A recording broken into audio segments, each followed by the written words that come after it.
আর রোজার মাসটা একটা বছর রোজার মাসে কি করতে চাও দিনে দুপুরে রাস্তাঘাটে বসে আর ভাই আজকে রোজা থাকতে পারি নাই। যদি রোজা থাকতে না পারো তাহলে কেমন হইলো?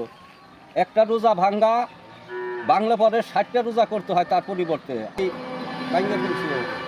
হ্যাঁ উঠতে পারি না, ইনশাল্লাহ কালকে থেকে থাকুন, কালকে রোজা থাকুন। রোজা আর সামনে যে কয়টা আছে একটা রোজাও নষ্ট করো না, একটা রোজাও ভাঙ্গো না। রোজা ভাঙ্গা কিন্তু মহাপাপ। আচ্ছা ভাই ঠিক আছে, আপনি কথা ঠিক আছে, আমি কালকে থেকে রোজা রাখবো। হ্যাঁ আচ্ছা যত ভুলো যদি রাত্রে জাগ না নাও পাও, না খেয়ে থাকলেও রোজা হয়। আচ্ছা আসি আমি তাহলে, হ্যাঁ? ঠিক আছে। এই ভাই আসসালামু আলাইকুম। হুম হুম হুম হু মানে লাগে হুম হুম কি সমস্যা? হুম হু মানে আপনার গালে কি? রোজার দিনে আপনার গালে কি বুঝলাম না কিছুই। দেখি